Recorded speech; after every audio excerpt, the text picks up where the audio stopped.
میرے کچھ ساتھی سمندر کی سیر کے لیے جدہ گئے ہیں، جانا تو نہیں چاہیے لیکن گئے ہیں تو احرام ضروری نہیں ہے۔ سمندر تو جہنم ہے، جہنم دیکھنے گئے ہیں۔ اور بیچ پہ کیا ہوتا ہے آپ کو پتہ نہیں ہے؟ یہ سونامی جو آیا تھا انڈونیشیا میں، وہ کیا تھا؟ وہ بالی کے جزیرے میں یہی تو تھا کہ عورتیں مرد ننگے پڑی ہوتی تھی، سن بات لے رہی ہیں۔ جب اللہ کا عذاب آیا تو ایک بھی نہیں بچا۔ مفتی طارق صاحب سیر کرنے گئے تھے، اللہ تب تو میں نے کیا کہا ہے تم جاؤ لیکن بہرحال شریعت میں حکم نہیں ہے۔ حضور پاک کبھی سیر کرنے کے لیے سمندر پہ نہیں گئے، بلکہ یہ حدیث ہے کہ سمندر کا سفر نہ کرو مگر جو مجاہد ہے، غازی ہے، یا طالب العلم ہے، علم حاصل کرنا چاہتا ہے، یا تاجر تجارت کے لیے، ورنہ منع ہے کہ اس کا سفر کیا جائے۔ حضرت عبداللہ بن عمر تو سمندر کے پانی سے وضو بھی نہیں کرتے تھے، ان کا اجتہاد تھا، فرماتے تھے کہ ان تحت البحر نارن، سمندر کے نیچے جہنم ہے، میں کیوں وضو کروں؟ کہتے کہ خواتین جو ہیں وہ ناک میں اور کان میں زیور پہننے کے لیے سوراخ کراتی ہیں، ان کا اپنا بدن ہے، کراتی ہیں، ہمیں کیا تکلیف ہے، کرنے دو۔ اصل پتہ ہے یہ کیا ہے؟ یہ کبھی آپ نے سوچا؟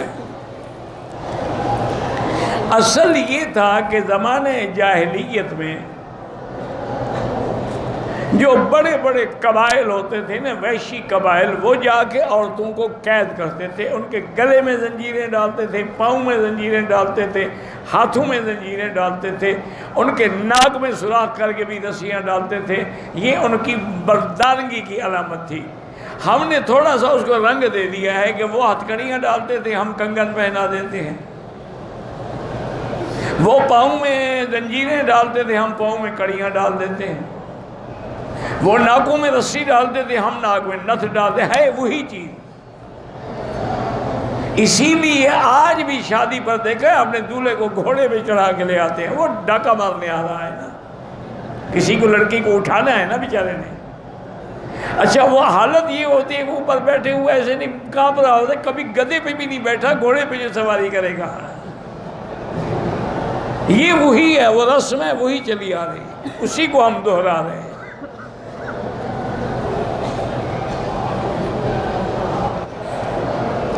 غسل جنابت کا طریقہ یہی ہے کہ پہلے اپنی بدن کی گندگی صاف کریں، اس کے بعد استنجا کریں، پھر وضو کریں جیسے نماز کا وضو کرتے ہیں، گرگرہ کریں، پھر سر سے لے کر پانی بہائیں، کوئی ایک ذرہ برابر بھی جگہ خالی نہ رہے، غسل ہو گیا۔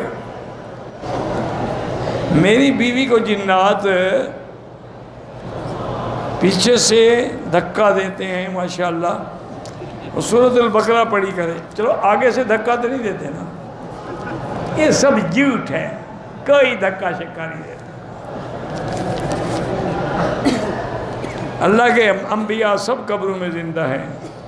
میاں بیوی نے عمرہ کیا، بیوی بال کاٹنا بھول گئی ہے، میں مکے میں ہوں، اس دوران میں ہم بستری بھی ہم نے کر لی، بالکل دم پڑ گیا، جب تک بال نہ کاٹے وہ تو احرام میں ہے۔ خاوند یا بیوی ایک دوسرے کو نماز کے لیے بالکل زبردستی بھی کر سکتے ہیں، بیوی نماز نہ پڑھے خاوند کو مارنے کا بھی حق ہے، کیونکہ نماز نہ پڑھنے سے حنابلہ کے نزدیک تو عورت کافر ہو جاتی ہے، نکاح ہی نہیں رہے گا۔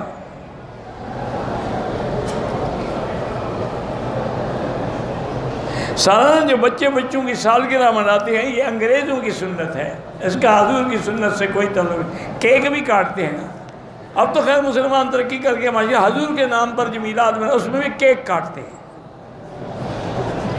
انا للہ و انا الیہ، یعنی محبت حضور سے کیک انگریزوں والا۔